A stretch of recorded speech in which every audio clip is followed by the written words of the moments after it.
Hey there, traveler. Tall here. I was just in a riveting conversation with Jordan, and they're trying to convince me right now that octopuses are going to evolve onto land before pigs evolve into the ocean. So we're going to hear and at least be a good listener here and at least hear them out as to why they think such a ridiculous claim is real. I don't know why you're saying it's ridiculous when we actually have evidence that it's started to happen. So there are some species of octopus, like the algae octopus and also the great Pacific octopus, that can for brief times walk on land, albeit they do need to have a source of water nearby and kind of keep themselves hydrated. But we've seen octopus starting to crawl out of the water and onto land, specifically when their habitat kind of gets a little bit inhospitable, or there's a lack of food, or there's competitions or predators in the water. So I would almost argue that their evolution towards land might be speed up, given the crisis that we're currently experiencing with the oceans. Maybe not like tomorrow or next week, but over the next like hundreds and thousands of years. We are still talking on evolutionary timelines. We're not talking about an octopus all of a sudden having a terrestrial lifestyle tomorrow, right? With a top hat and a cane walking on land. Hello, my baby. Hello, my darling. Hello, my land time walkers. Yes.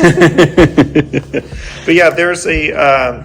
So most of the octopi are solitary creatures. Like, they kind of live by themselves. Correct. They don't really do anything. And I was really surprised to find out. There is some villages, right? So yes, and actually, I was going to get to that point. The larger Pacific striped octopus can have colonies up to about 40 individuals, and they can share caves and homes and stuff like that. And they're very social, which is kind of against what other octopus do. They normally stay pretty solitary and by themselves. Now, I'm willing to believe more that one of these Pacific striped octopus, is that what it was? Correct. I can see them going on, a date and going on a walk with their community and their neighbors, right? I can see little Jimothy octopus and liking little Jimothyette octopus and going for, a little stroll along the seafloor and everything like that. Even having maybe a terrestrial element to it, right, where they are like mudskippers and even go and be like, what's beyond the pale, right? And let's go up and I can see two octopus youths, if you will, being like, hey, I'm a rebel rousing teenage octopus. Fuck this land, fuck this ocean life, I'm going to go on land. Yeah. The challenge I have for that, though, is I still don't know of a mechanism without them evolving the ability to actually breathe oxygen for them to sustain a terrestrial lifestyle. So I think the oxygen is not as big of a inhibitor. And again, I'm not a marine biologist, so I may be incorrect on this assumption. But you did take biology at one point. I did take a little bit of biology, but not enough to where I'm an expert on marine biology. That's another failure of the American school system. 100%. But no, they can breathe oxygen through different systems. They still have to have that moisture aspect of it to kind of stay hydrated. But I think the biggest barrier to it is their lifespan. I was kind of surprised to figure out that octopi only live about 2 to 4 years. Until they fuck. Yeah, until they kind of reproduce and pass on their genes and everything. So there's not really a chance to build a long-term community or culture or pass along information or anything like that. And I think that's kind of the biggest thing holding octopi back. Can you imagine if their lifespan was 30 or 40 years, what they could potentially do? No, I firmly actually see this is the point I want to make most clear, and why I ultimately disagree with you actually is because of octopi have existed on this earth for how many millions of years now at this point? We just found out that there was most likely legitimately a species of kraken that lived at the end of the Cretaceous period with the dinosaurs and the mosasaurs. There was literally a giant octopus that lived down there potentially. Which is, if you guys haven't seen any of the paleo renderings of this kraken-like thing, is fucking amazing. But the fact that octopuses or octopi only have basically a genetic kill switch, right? Where they are essentially reinventing their culture every generation because there is no teaching from the elders, right? Okay. That doesn't happen typically in octopus communities. So I think that you get into this bottleneck, right, where what hasn't happened yet? if it would have happened, you would have had these opportunities. But you have, like you said, these pressures where I don't think that between the ability to breathe oxygen and specifically the lack of culture and the lack of actual vagabond teenage octopi going out and rebelling against their parents and trying to find new frontiers is one of those things that are keeping the octopus inherently caged in the ocean. Well, and I understand that like evolution works slowly and things can't rapidly evolve necessarily all the time. But I'm also wondering of like how human activity pushes them along, whether it is something as kind of serious as like the acidification of oceans and climate change, or maybe it's as silly as somebody drops a phone into the water and it's playing Cocomelon, and then like the octopi learn that and then pass it along to their kids, you know, like some sort of weird technological exposure. So what I'm hearing is that the primary driving reason why an octopus is eventually going to escape the confines of the ocean and become a terrestrial creature is because of human pressure, one way or another. I believe so. You believe so? Yeah. And I feel like that would be probably the most apt thing, you know. We're interacting with them so often. I think there's folks in trying to figure out like their genes and stuff and like how to engineer octopi that can live longer than, I think there was like the lab leak. Yeah, there's like a lab leak, but I think there was somebody, there's some scientist or whatever that was messing with the RNA or some gene or something like that, and they noticed that if they edit a certain gene, that the lifespan would actually increase from that 2 to 4, because there's a period in their maturity where their body just starts to literally disintegrate. It decay. Literally, you will see them like they'll be alive and decaying. Correct. Similar to salmon almost after they're spawning. 100%. I forgot what the actual term is, like sense or something like that.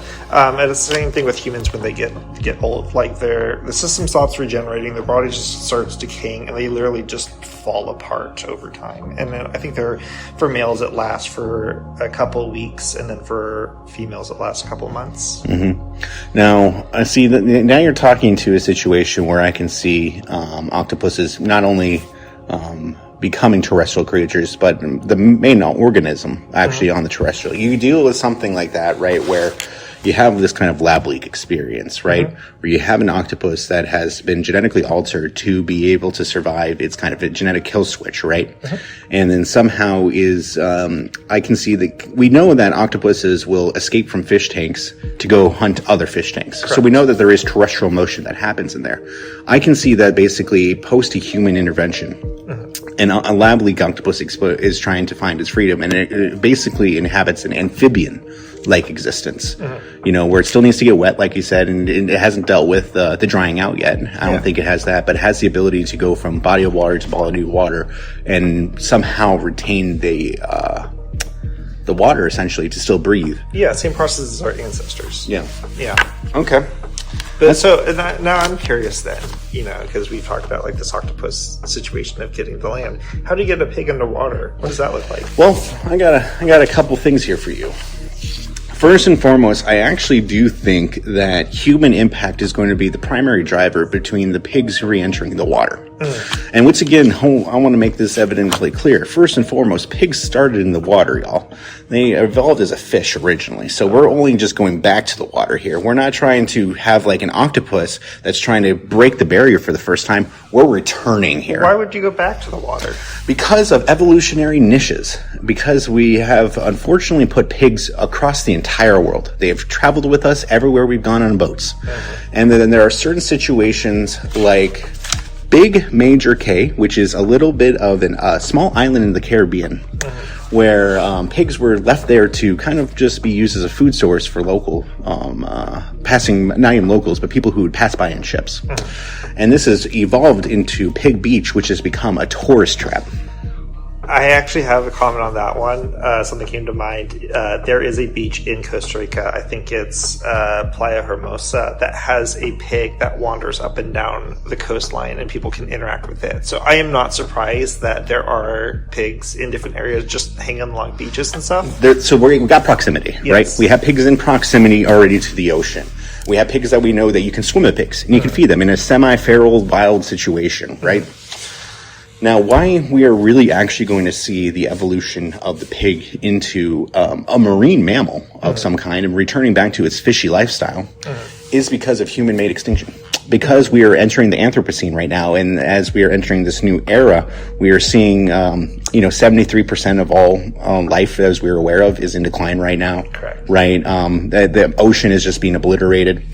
Specifically, are you aware that one of the few marine mammals that have already gone extinct is the Caribbean monk seal? Did not know that, no. The Caribbean monk seal is one of the ones that is currently recently extinct, like within the past 50 years, right? Within essentially just a lifetime. Well, that means that there is inherently this ecological niche that exists for a marine mammal that is semi-aquatic, that lives both on land and in the ocean, to fill. And you're claiming that the pig's going to fill this one. Exactly. We're going back to the ocean. We already have seen that pigs are aerodactyls. Do you know what another aerodactyl is? I do not. A whale. It means it's an even-toed ungulate, which means that it keeps most of its weights on 4 or 2 of its digits instead of an odd number like 3 or 5. So like deer, hippos, and whales are all even-toed ungulates. So we already know that pigs are part of the family that has returned back to the ocean.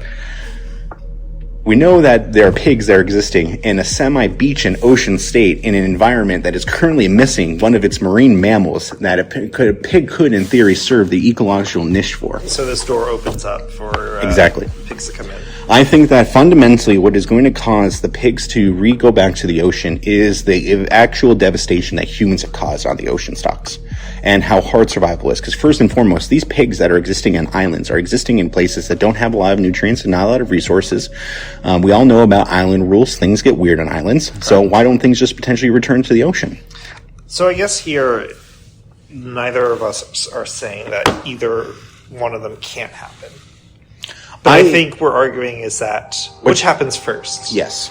And it's kind of interesting here because the octopus have been documented being on land and walking on land. Like, they've been doing it. But it's very short term and it's very, like, not super stable. Typically to get from water source to water source. Correct. Whereas pigs, do swimming. They don't live too long in the water, but that door is open for them to move in. So I guess given these two situations, and I know that you'll argue with your pig friends here, what seems the more realistic? What seems quicker? The one that has a head start, or the one that's more fit for the environment? So I think that there's two things happening here. I think with human intervention, the octopus one is more likely to happen first.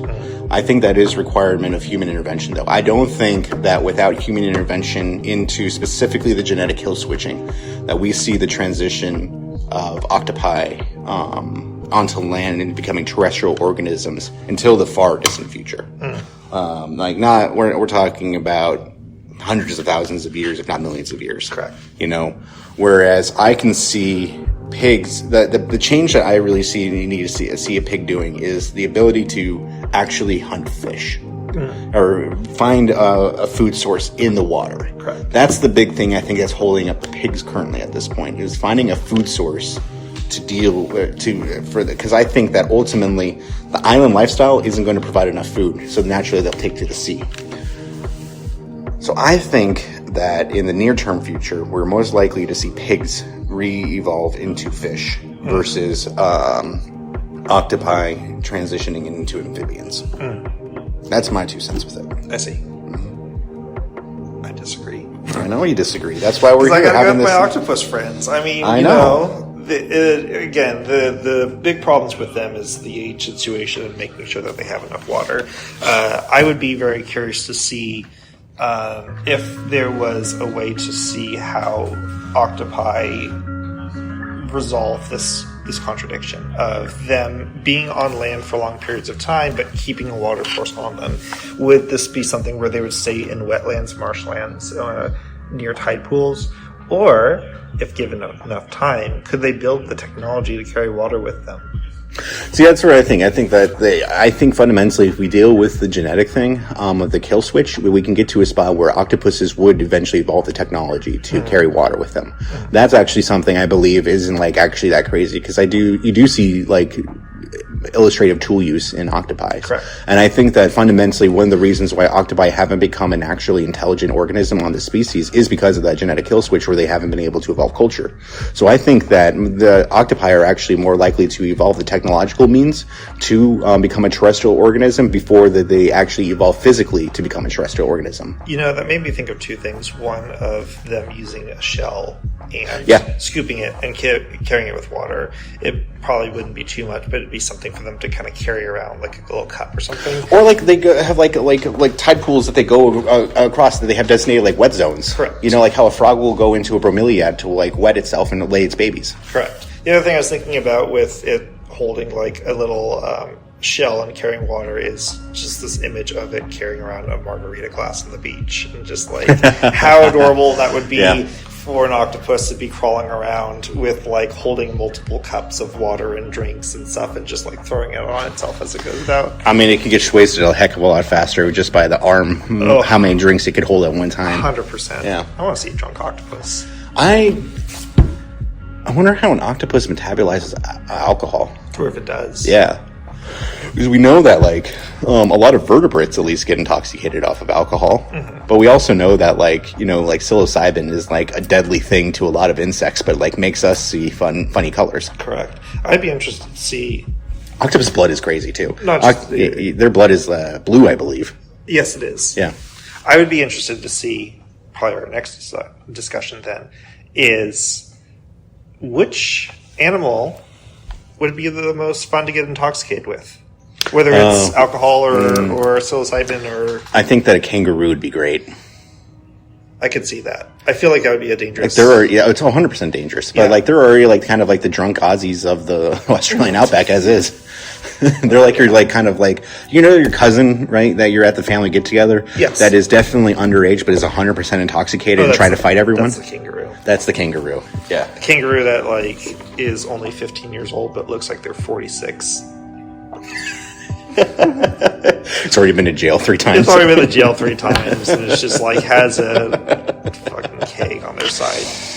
No, because, like, ultimately, like, I do think that the reason why I don't think your argument is silly, and it has genuine merit to it, as we're beginning to wrap up here, is I believe that octopuses are intelligent sentient creatures. I do already believe that. I just think that they have a real hard genetic, and they're in an environment that really struggles to have organized chemistry. You're in the water and medium. It's really hard to control, like, for instance, like fire in that medium, right? It's not impossible. It just takes a heck of a lot of effort that we still, as humans, struggle to do to this day, right?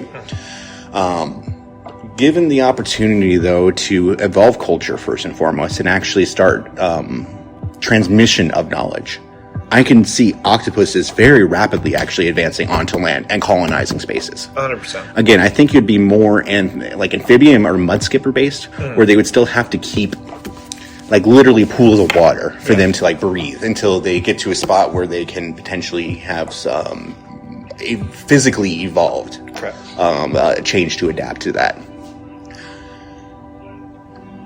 I just think without intervention, or without, hitting the genetic lottery, which is, it hasn't happened in millions of years so far. The pigs are just so much more likely to, because one, they are intelligent already as is. Maybe not octopus smart, but they're fucking smart. Correct. On top of that, they are a semi-social creature already as is, working together in communities. Correct. And we have examples of them where humans are already encouraging their adaptation to the ocean. Mm-hmm. I just think that they're more likely to serve, because I think that what is more likely to happen in the immediate future is animals that are proliferating right now are going to basically be the ones that proliferate the ecological niches and the biological diversity that we're seeing in decline right now. Correct. This is what happens during extinction events, is you get a few winners and a whole lot of losers. You have a lot of the environment shuffling. Correct. Yeah.